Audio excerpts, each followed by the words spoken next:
Very warm welcome to you, gentlemen, Mr.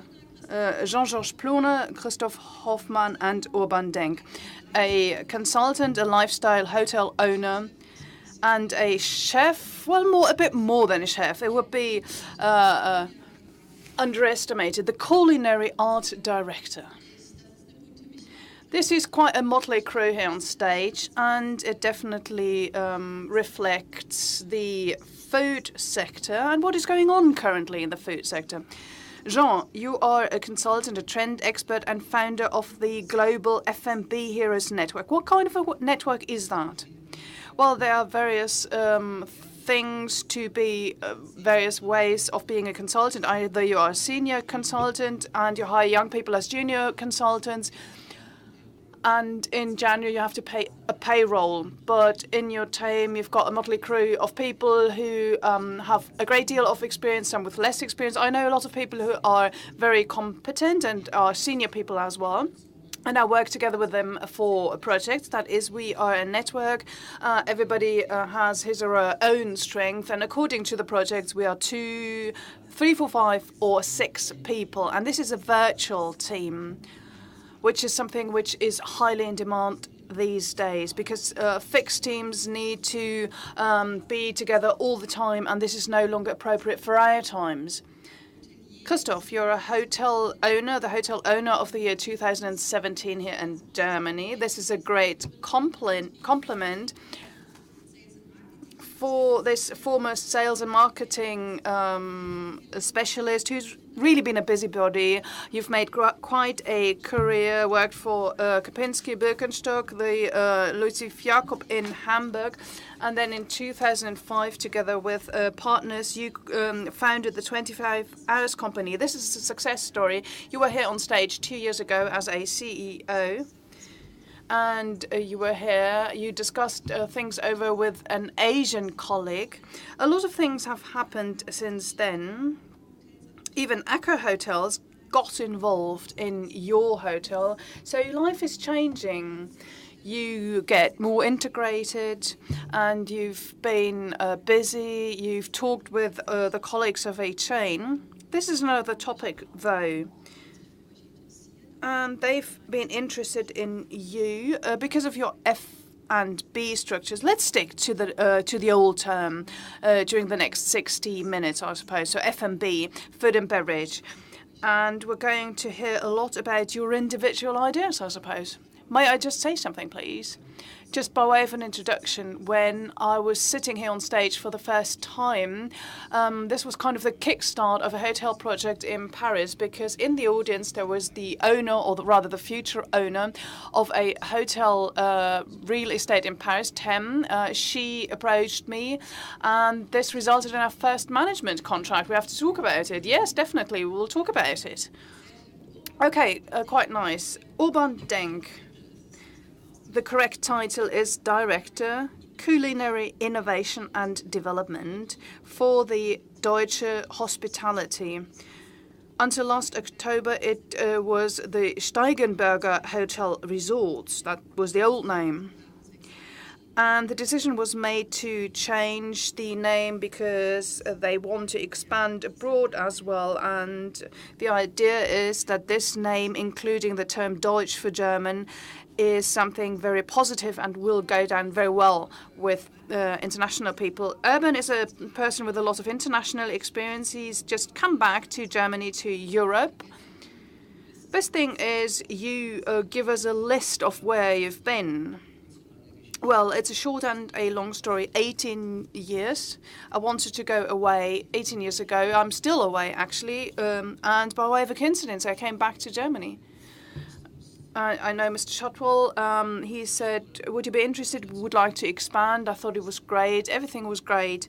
So, yeah, brilliant. And I'm looking forward to the new task. You used to work for Hilton. Yes, 15 years for Hilton, and then for Residor for 25 years. You know them. We grew tremendously in a few years' time only, and this was a great task. And now I work for Deutsche Hospitality, and this is the next great task ahead. This fits perfectly for what we will discuss, that is development of F&B and everything that we can learn for the future and can implement as well.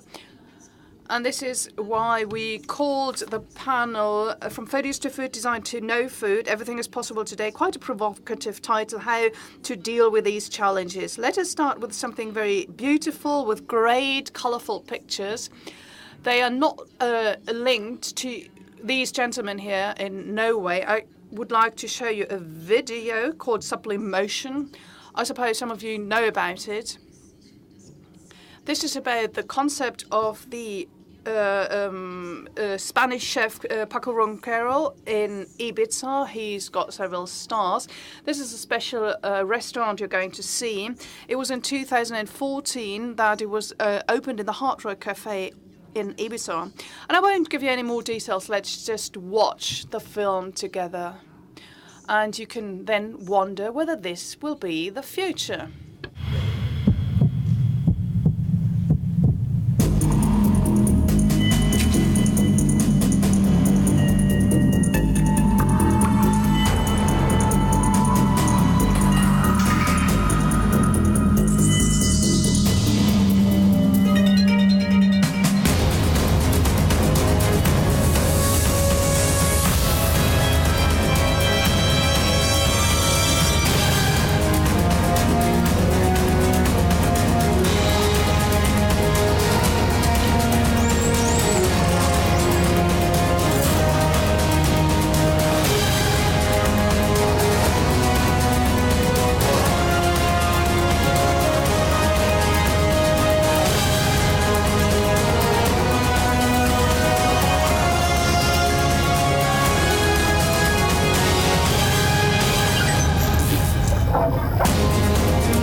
Yeah.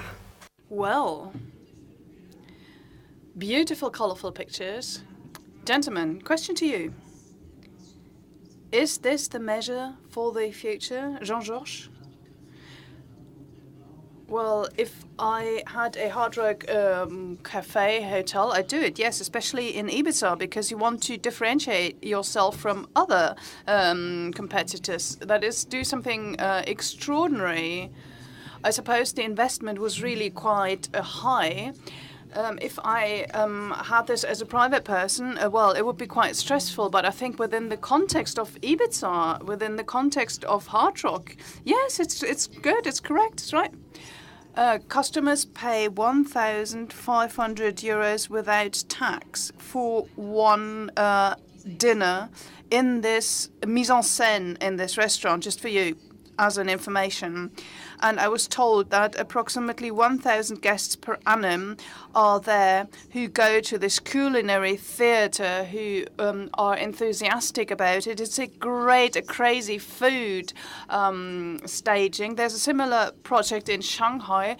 Paul Perret, a Frenchman, does a similar project. I have to read it because I've never been there. Mr. and Mrs. Bund is the name of the restaurant there. It's highly technological. It's a concept that links technology and culinary. It's called Ultraviolet. And it's about the link between emotions and psychology. And the underlying idea is that various emotions can influence our taste. Is this maybe a bit exaggerated? Let me start with the trend expert and the consultant. Is this maybe a bit over the top, this wording? Or is this reality already? Not only in Ibiza, in Shanghai, but I suppose around the world in some places. Well, this is really extreme. It is not as extreme as that. I haven't experienced it like this, but I've experienced many other concepts. If you ask yourself, atmosphere is something that has always characterized restaurants. Go to a restaurant where you are alone in the evening, maybe you're only two people. Try to enjoy the food, you won't manage. Or go to somewhere where it's ugly, where there's a bad smell, and try to enjoy your food. This is difficult as well. Food, drink, and design, that involves atmosphere and the surroundings. I think this has always been important. And as soon as you go away from just basic services and try to make people indulge, then this is important. Christoph, what do you think? Well, yes, I agree. I think it's fascinating. This is exactly how the entire world is drifting apart into extremes, and the same seems to be happening in catering and in the hotel business. I think this can be successful. I believe that there will also be a counter-trend, just like the digital world needs an analog component, and we are the fans of low-tech versus high-tech, for instance. There will be the opposite, that is kind of an in the classical sense of the term, and this is the this is really an opposite. So quite interesting. Yeah, I agree with you. This is just a superlative. This is wow. In everyday life, what can you do? Give a good feeling, make people relaxed, feel human. But a boring chain could do something and stage something like this, couldn't it? Well, but it's easier said than done. If you go to a chain, I don't want to talk about our chain, maybe another one. You go there, this is better, you're not supposed to do this. Why not? I want to convey a good feeling. I feel well here, I'll feel comfy, although maybe not everything is great, but I'm being approached, hello, you're doing well, great. This is the relaxed atmosphere. You need to provide a relaxed atmosphere, quite as simple as that. You've worked in 8 countries. Are there huge mega differences in with regard to the customers and the hotel owners? Yes, I worked in England for a long time, in Belgium, in France, etc.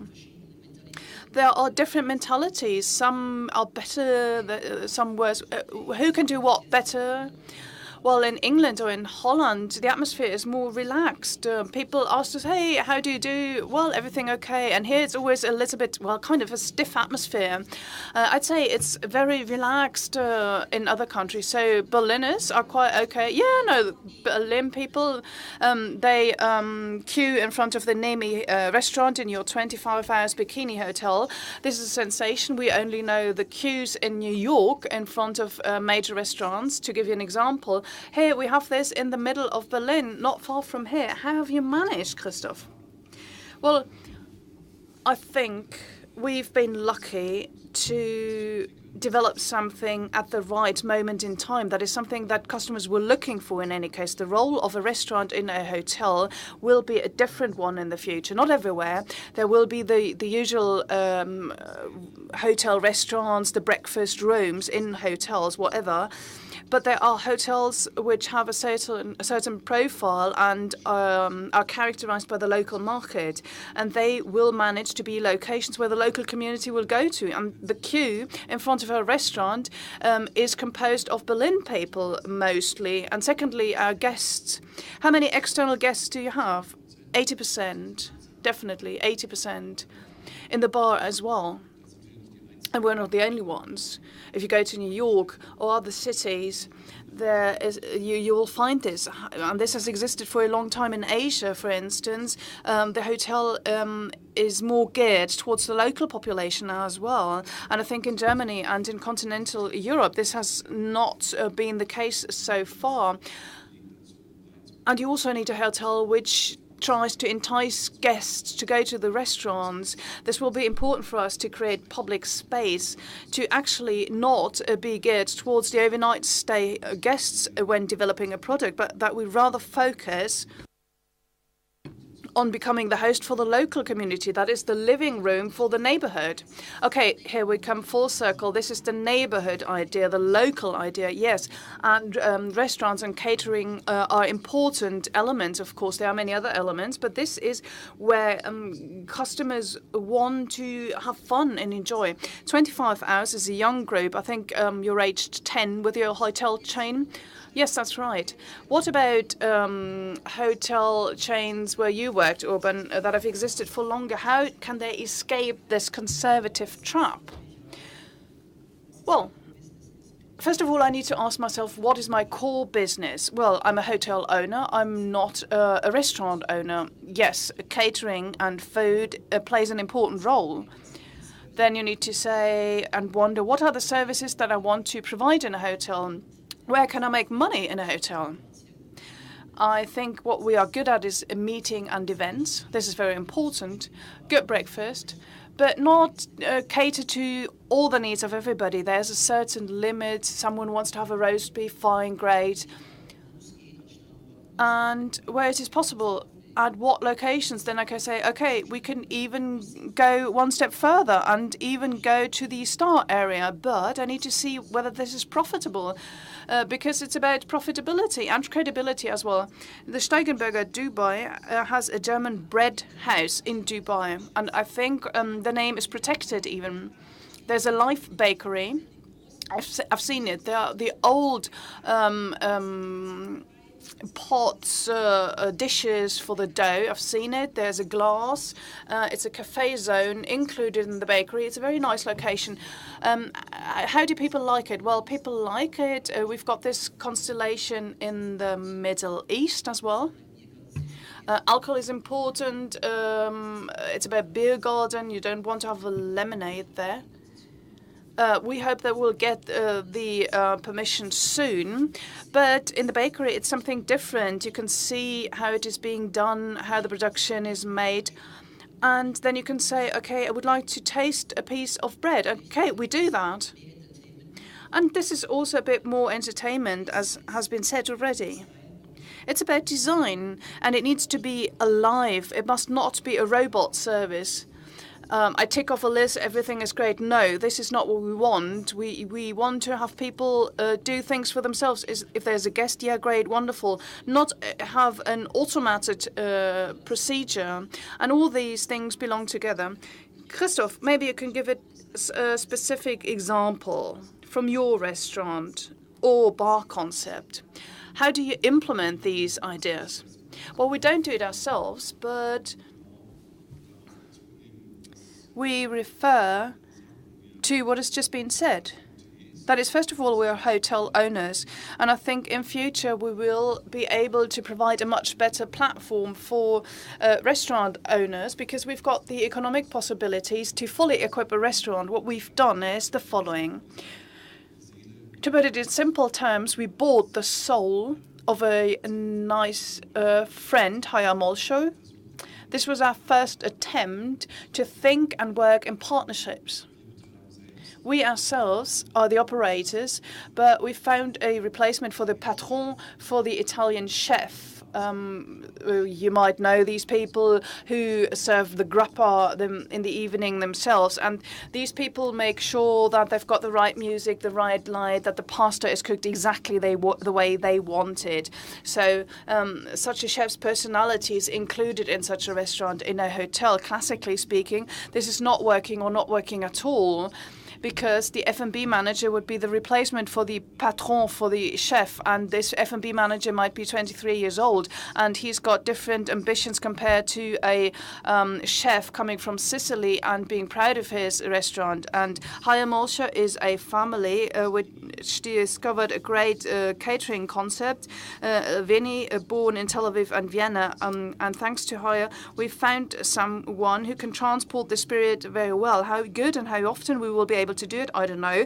We are about to make the product more scalable. And I'm looking forward to see how many times we'll manage. We've got 4 Nemi restaurants that are finalized. It is working quite well, but also because behind it you find the passion of this family, whether we can translate it into the Indian, the Asian area, whether we find a sponsor just like Hayam Mall Show for all these restaurants, I don't know, but this is our target. What are the concepts? The Boilerman, 1,500 food makers. The insiders might know this. What are the differences? Heimat is a product that we've developed ourselves. And this is a good example for how it can work out or not. Actually, this is the cuisine that we like ourselves. We, the 25-hour people, we come from the German-speaking area. Heimat or home is a great term for a port of call, for your home. The restaurant is situated in the port, in the harbor of Hamburg. And in English, you would call it soul food. Soul food is that you find in Switzerland. If you eat a cheese fondue, you find it in Bavaria, in Austria. Not as often in northern Germany, unfortunately. But soul food is the actual topic. And here we've realized it is only possible if you provide continuity through an institution. If we ourselves say, okay, do soul food, and the chef will leave after a year, then this will be the end of soul food, or the interpretation of soul food will be a different one compared to the one we had in mind. So we are developing the Heimat concept further, and we want to develop it in other locations as well, as it has just been described. Once again, regarding the big hotel chains, what about soul food there? Are you able to use this trend that is shown by the smaller groups? Soul food, yes. Soul food, to me, is what is good for my stomach, what makes me feel well.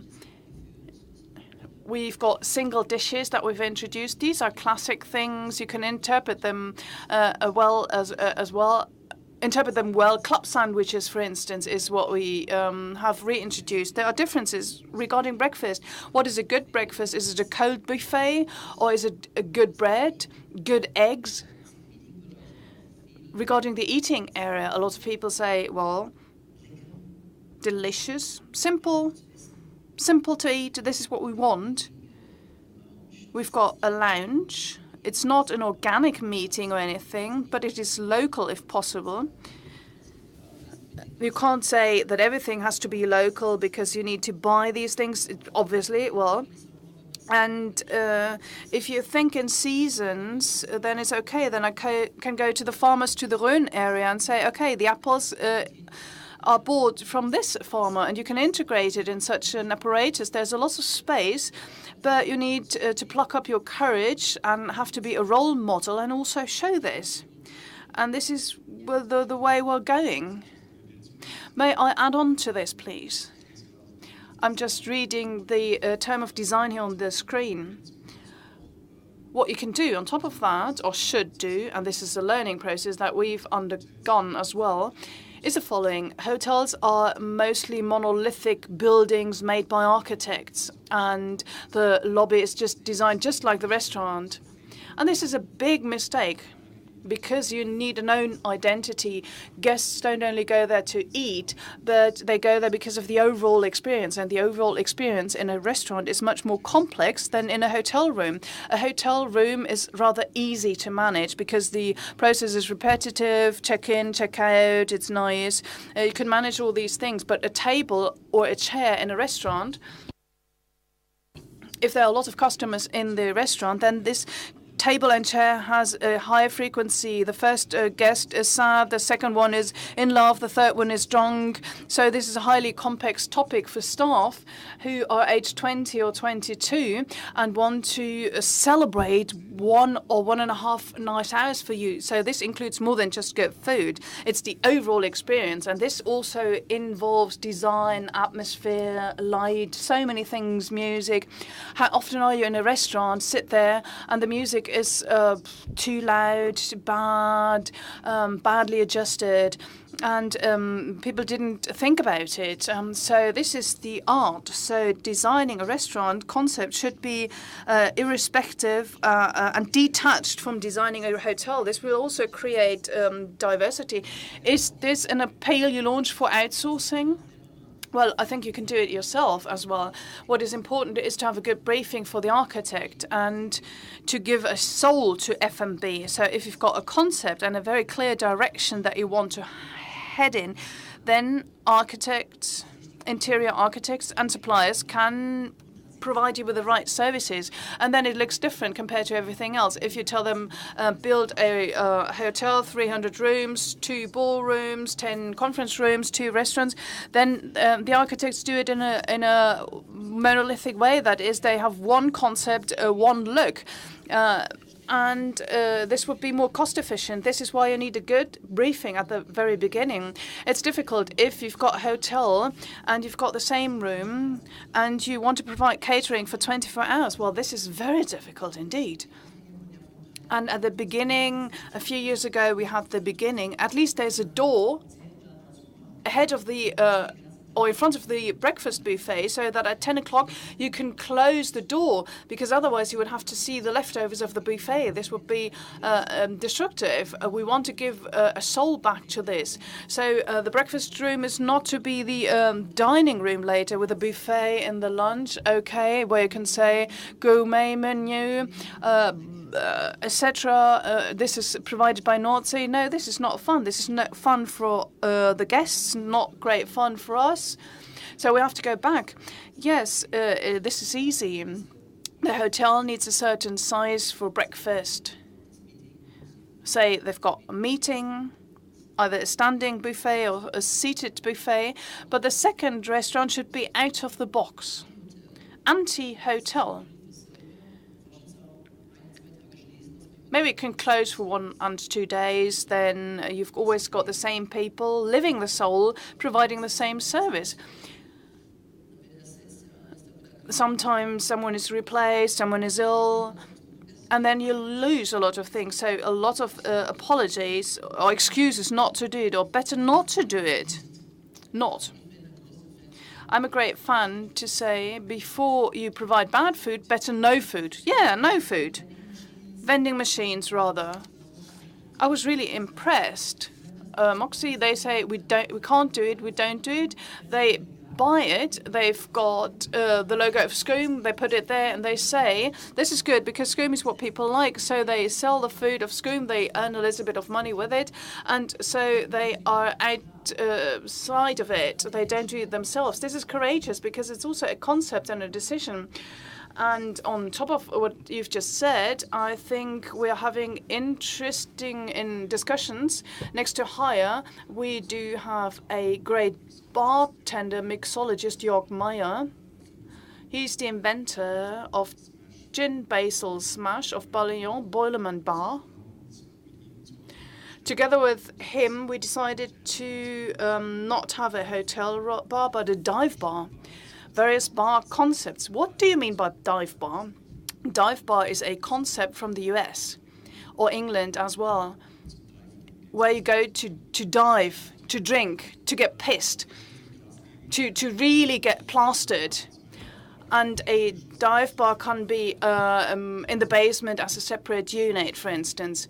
And this is where you've got different attitudes compared to a hotel or ways of thinking. We wanted to have a cool Boilerman bar where staff can go outside together with the customers and have a cigarette together and then drink a glass of something together. But this is against our policy of procedures, according to which it's prohibited to smoke. The uniform must look like this and that. We've got a systematic approach. And all of a sudden you realize that you're entering into conflicts if you want to isolate this. And quite clearly, we've got this bar concept that we have excluded from the hotel business.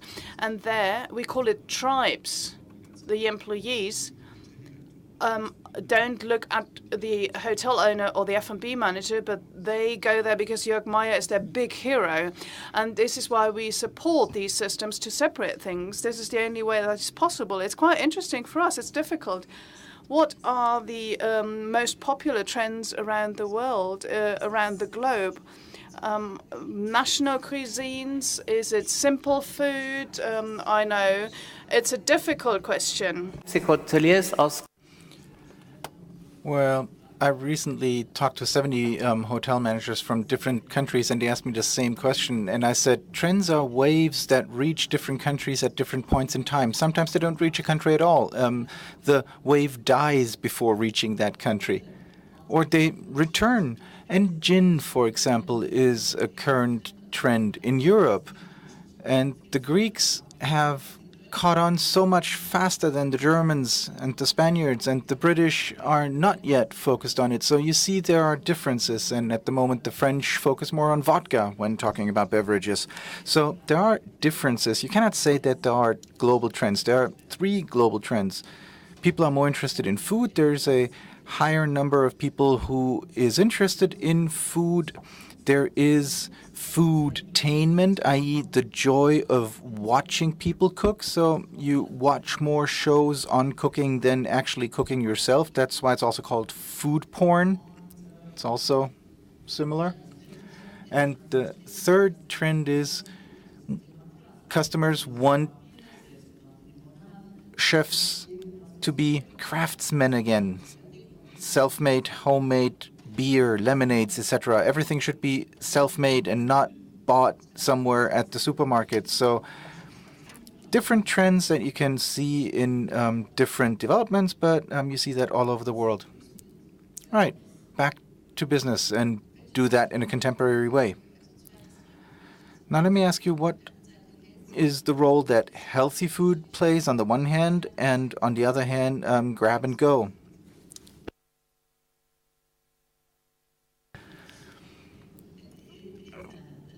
Okay, that's not the way it works. You cannot separate it like that. I agree, you cannot separate it like that. There's bad food and there's good food. And good food can either be healthy food or comfort food. And comfort food can be healthy food too. You cannot separate it like that. Grab and go. There are more and more concepts that offer good food to go because the share of money spent for food is more and more taking place outside of one's home. People don't prepare breakfast anymore in the morning. They go to the bakery and get some sandwiches, and they've now noticed that the bread at the local bakery isn't always the best one, so now they start to look for the best bread. This is a process that's currently happening. I always end up being nervous when I hear healthy food. I decide what's healthy for me, and maybe a kilogram of meat is good for me per day. Sometimes they say it's lean cuisine, it's good, it's seasonal, it's full of vitamins. Okay, that is food with a health focus, but grab and go can be high quality or crap, and then it's crap and go. So that's the way it is. You need to find the balance yourself. Now, if we take Asia and use Singapore as an example, it's insane the number of outlets that you find there, and you no longer have to cook at all. The millennial women don't want to cook anymore anyway, neither do the men. In Hong Kong, nobody has been cooking for years because the apartments and the kitchens are too small. So is that something that we'll also experience in Europe? It's happening. It's happening at a massive scale at the moment.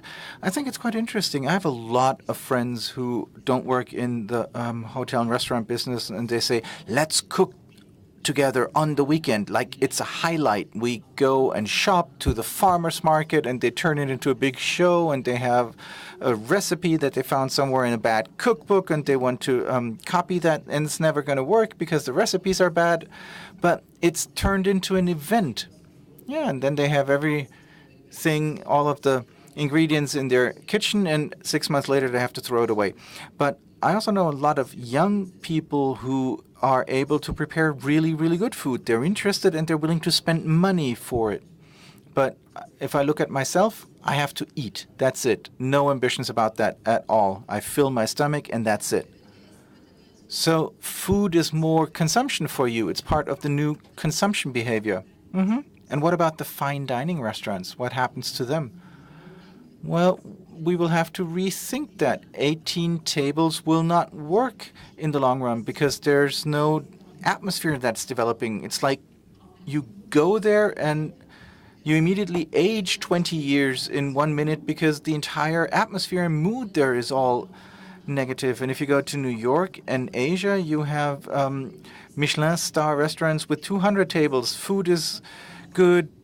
Waiters are funny. Vibrant atmosphere. Oh, waiters, yes. The too tight uniforms and the bad material and everything. If you don't enjoy the work, how should the joy in one's work be transferred to the guests? And sometimes I have the feeling they look like clowns in a circus. It's not good. They have to feel at ease. I mean, Michelin stars, gourmillon, these are important things, and it's good that they exist. They will exist in the future as well, but you can do it with a little bit more of a relaxed and mellow attitude. Doing it as a hobby is okay, but that's not enough because at some point you also have to make a dollar with it. So you need to have a certain investment. There's a lead-in that you have, so you have to also have a return. So if food and eating becomes consumption, doesn't that mean that the acceptance of fine dining goes down because nobody knows anything about good wine anymore? You need to Google everything first, and then you have to send the photographs of the restaurant to your Chinese friends. Doesn't that mean vice versa, that fine dining has an opportunity to exist at the very top of the development and decoupled from the mainstream experience? Well, I think fine dining will play a small but important role in the future because, as it has just been said, there will still be this gap and there will be people who are looking for special food and this back to the roots movement. They have the certain claim to good food, and the classic restaurants will not die out. And it is good that there are some values that are still kept up and maintained, because very often developments are overly exaggerated when the pendulum swings back because you want to do everything new and different. But there are some good old values that should be kept up, and good food in a stylish environment is part of that. Okay, we're all interpreting here. Stylish is a nice term, but everybody can interpret it differently. We talked about entertainment, and that's not always stylish when you experience it. So let me ask you in very practical terms, how much entertainment do I need nowadays? How much do I need to add? Videos, music, loud music, flashy lights, colors, scents, good Wi-Fi. That's what you need in a hotel, good Wi-Fi. That's the way it is. You cannot, I mean, everybody's connected. Sometimes people sit at a table and everybody's looking at their screens and then, oh, food is coming. Okay. And sometimes you have to log in and pay for it. That's no longer contemporary. It is just a must. There are also restaurants that ensure that you have to give it, that you have to hand in your cell phone when you enter the restaurant. I don't like anything that's enforced, but I think it is bad that you stop to talk to one another in a restaurant. And sometimes you have entire groups sitting at a table who just stare at their screens. I don't like that. So I think restaurants can be designed in a way that they are a place for good old conversation and this stepping out of the digital world, or where you have boys who sit next to you who watch videos with the volume on. So you can really, be straightforward and say, no, not in here. That's a specific concept. It should be possible. Or you can also have a menu included in the app. Why not? Let me come back to this topic of diversity, this broad range of things that you just mentioned, Maria. I think everything works somewhere at some point in time. And if you want to have everything in one restaurant, you will end up going crazy. That reminds me of psychedelic discotheques in the 1980s. You popped a pill before you went there, and then you were really having fun. I don't need that anymore. I already had that, and you don't need to do it again. Okay, but we also have younger people here who might not have the same level of experience that you have. So what would you recommend to these people? Because they want entertainment, music, DJs, live music with a DJ. It depends. I mean, a restaurant always has a certain purpose. You are not acting somewhere in a vacuum. You have a certain purpose. So you need to understand what is it the customers want to experience when they come to my restaurant. If you're a restaurant for dating, for first dates or anniversaries, then you have a different style, different type of music, different DJ than you would have if you're more a party group restaurant, birthday restaurant, etc., or other party restaurant. So there are events, there are target groups, and it always makes sense to say what is the purpose that I fulfill for my guests and then adjust to that. Doing something that's crazy in the hope that somebody will like it, it's not going to work. Christoph, how many people have proposed at Neni? Well, we don't have a statistic on that, but I hope many. Well, that's why I ask, because when we talk about dating profiles, etc., then restaurants end up being very small if it only caters to people who are on a date. Well, small is always such a matter of dimensions. Everybody thinks of the size that they have predefined for themselves. And if some people think if it's small and classy, it's better, other can also deal with bigger spaces. Big doesn't necessarily mean that it needs to be the waiting hall of a train station. Nini is very big space-wise, but it doesn't look big because it is very nicely solved with different levels, etc. So when you have a big room, you need to create rooms within the room and work with levels. I mean, there's another restaurant in the Intercity Hotel in Göttingen. That is like a waiting hall in a train station, 400 square meters without anything. You have the feeling it's a ballroom more than a breakfast hall. And I would not go on a date in that place. No, probably not. Nothing against that restaurant, but no, I understand.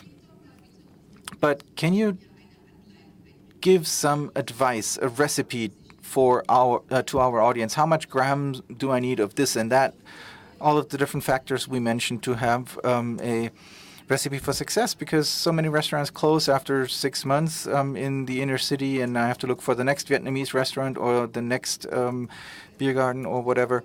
Now, Urban, can you say, how do you mix all of these ingredients? I still have the feeling, particularly for hotel groups, that they save too much money instead of investing creative and moderately. And you're the best example that you don't need a huge budget for this. Well, it always depends on what you want, what your aspiration is. I think that's really the difficult aspect, and that's where you have to be smart. I already said it, but before the backdrop of the fact that payment systems are changing, one single hotel and restaurant owners earned money in a different way in the past, and now there will be automated payment systems, and you can only make money the official way, and it's increasingly difficult to have a return on investment, and upscale restaurant business will only work if it's small and personalized. I hope that we will still have the small little Italian restaurants around the corner, but many will disappear. And I think hotels play an important role here because we can afford to have a good restaurant within the hotel. We say our hotel works so nicely because we have the Neni restaurant. We would definitely have a lower average rate for our hotel rooms if we didn't have a comprehensively attractive product. And the restaurant is an immensely important part of that. It's an important issue, and that's what you need to work on. And you need to ensure that you have restaurant concepts that are fun. We can invest more. We have turnkey, or so to say, turn spoon or turn fork restaurants, and we can then just rent out the restaurant to a chef or to a restaurant owner without them having to invest anything. What about the dialogue between the guest and the service staff? It's more and more difficult to find good people. We all know this. We almost daily experience it. There are great differences when it comes to quality of service, not just in Germany. Irrespective of where you go, everybody experiences the same problems with the R&D wave. I still ask myself, where do we get all these people from? I like it that a grand hotel like the Hotel Bad Ragaz in Switzerland, they started to employ homekeepers from the direct vicinity, and they present breakfast as the way your mother at home would do it. So there are nice individual initiatives and ideas, but I think staff, both quantity and quality, is something that I see quite critically when I look at hotels as a whole. Then again, the conservative attitude, etc. So what needs to change? Which things should we throw overboard, and how quickly should we do it? Now, when I started to work in this sector of industry, the youngest trainee was 16 and the oldest staff member was 65, just about to be retired. And then all of the HR people said, let's only hire people who are between 20 and 30. You can only be a trainee when you have a grammar school certificate. And if we focus on these 20 to 25-year-olds, we don't have that many.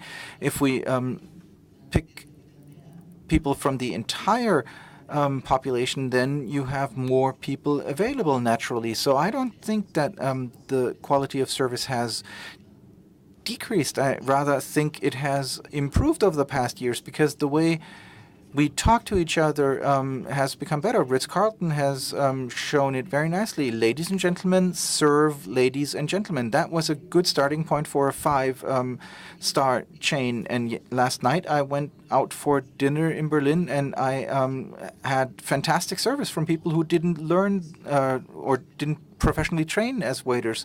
I think 3 years professional training for a waiter is no longer appropriate. You need to just learn for 1 month how to deal with people, how to communicate, and carrying 3 plates. I mean, that takes 15 minutes. If you're halfway dexterous, you can achieve that. I think what you should do is you should train attitude. It's nice if you're stiff and with the necessary attire and everything, but if you have the nice outgoing, open attitude, is also a nice thing. When I went to Singapore the last time, a very charming but quite reserved woman waitress asked me what I wanted, and I hardly understood her. I ordered a Coca-Cola and I got a black tea, and I asked the manager, where do these new service people come from? And they said, well, Singapore isn't that far away from Malaysia. You go to Malaysia, get the young girls, train them for 4 to 6 weeks, also linguistically, and that's it. But that cannot be the solution. Well, Dubai has been living on the basis of this principle for 15 years. They recruit around the world. They go to Sri Lanka, India, Pakistan, Afghanistan. I mean, wherever these people come from, it's unbelievable. And they also succeed in doing it, because at the end of the day, service lives from good systems. And if after 3 or 6 weeks of training you still don't understand what Coca-Cola is, then something went wrong, either in the training or in the selection of employees.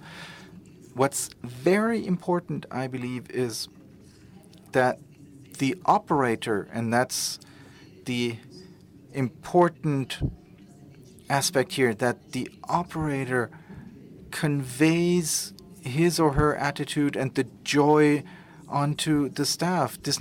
Everything needs to be organized. It needs to be working seamlessly and smoothly, but it only works and people only feel at ease if they are treated in a fair way and in a good way. That's an important issue. Instilling confidence in your staff. Even if things go wrong, you have to support the people. And what about pay? Is that important in the hotel and restaurant industry? Well, yes, it is important, but unfortunately, I mean, what's well paid and what isn't well paid? What do you want in life? Do you want to make a lot of money, or do you want to just work 9 to 5 and then I'm okay with it? I mean, we have a great job. Working in restaurants is a great profession. There are a lot of opportunities, but yeah, it's a broad range. I mean, it could be better for the services that we do render, sure. Okay, let's go into the last round of questions. Let's focus on the future. How will the future look like in concrete terms? We just had a panel on automation, the Internet of Things, artificial intelligence last year. We had a robot who worked with us during the convention. So what's going to happen? Will the Italian restaurant no longer write their menus on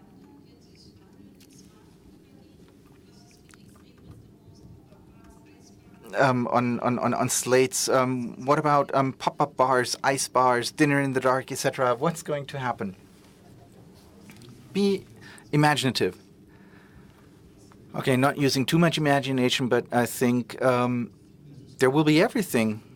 There will be more systems-based restaurants, which is quite a pity because the restaurants that I consider to be the soul food restaurants will decrease because it's going to become more expensive and people will not be able to pay for it anymore. But system catering or food service industry will increase. Yeah, I mean, Nini is also food service industry, system gastronomy. If you have a system that works well, why shouldn't you multiply or copy it?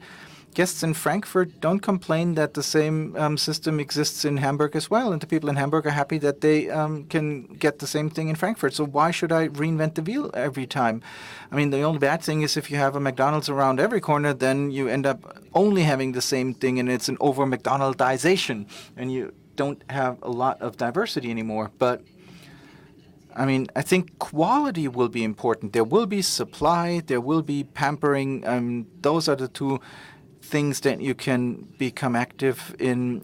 Supply will be a different price segment, a different quality level, and pampering will always become better, and that also means expensive.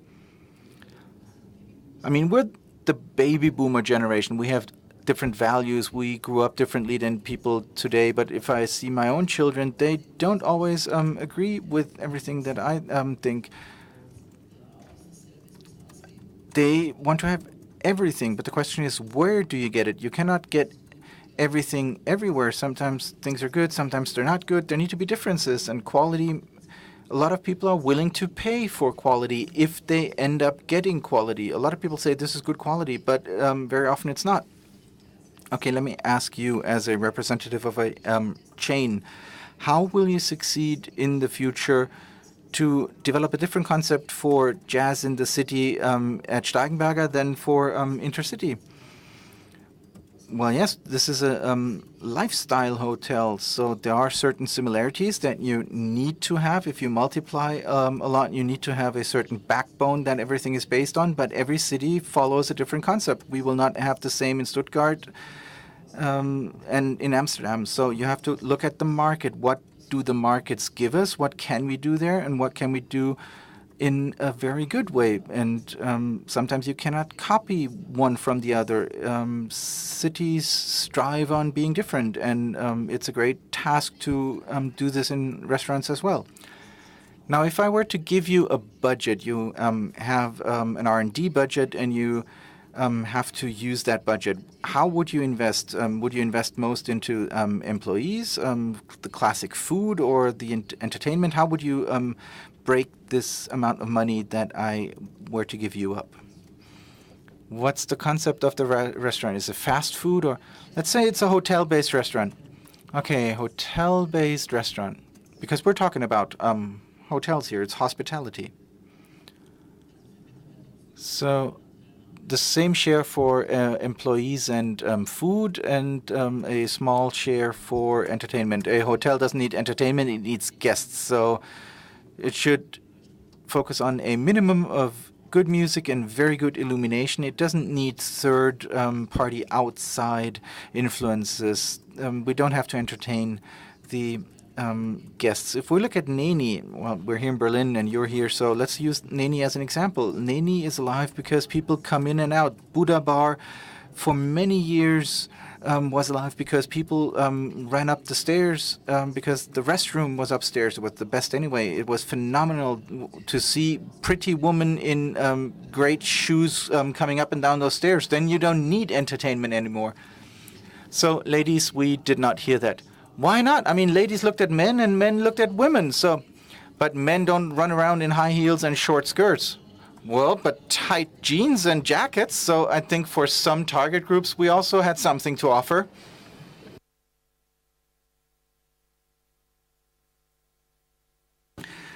Urban, how would you do it? Well, I agree with George. It's a good mix. You have to invest more in employees. You have to step up your training measures because a lot of things are being outsourced nowadays. You do something very quickly and look for staff. No, employees need to communicate what it is that we want to present to the customers. The employees must have experienced the restaurant as well. They must be able to say things taste good or drinks taste good. They must have tried it. So that's, I believe, something that is falling off the wagon quite often because it's become a secondary virtue.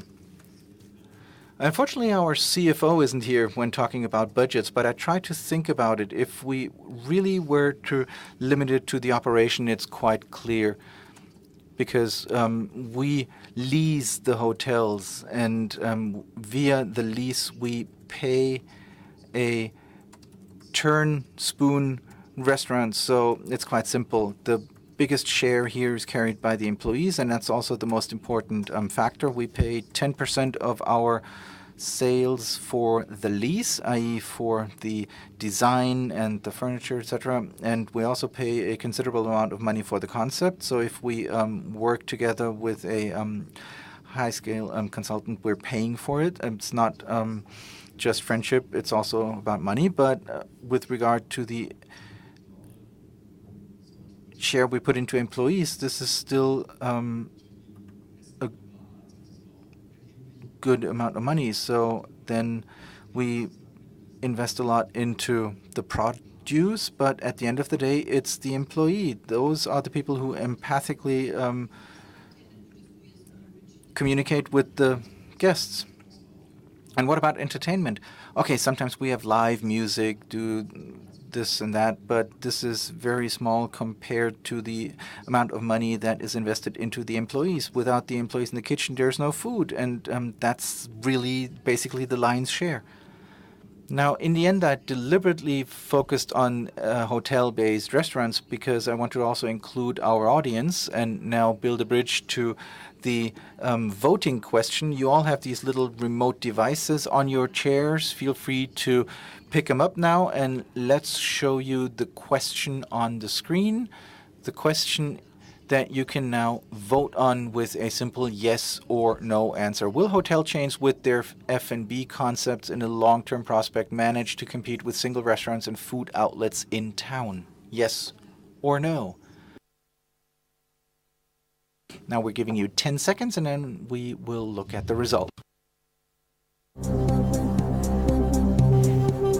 In London die Soho, siehst du, wenn du in London siehst, die Soho-Hotels, die Es gibt wo du bist, super. in Dubai so oder so. Ja, meine Dubai ich. auch, Klar. nur Hotel. Ja, ja. Ja. Beste Branche der Welt. 70,1%. 70.1% of the audience say yes. Great. Okay, so this is quite clear. So, gentlemen, compliments to you. You were convincing. So thank you very much to all of you for listening. Thank you to the three panelists.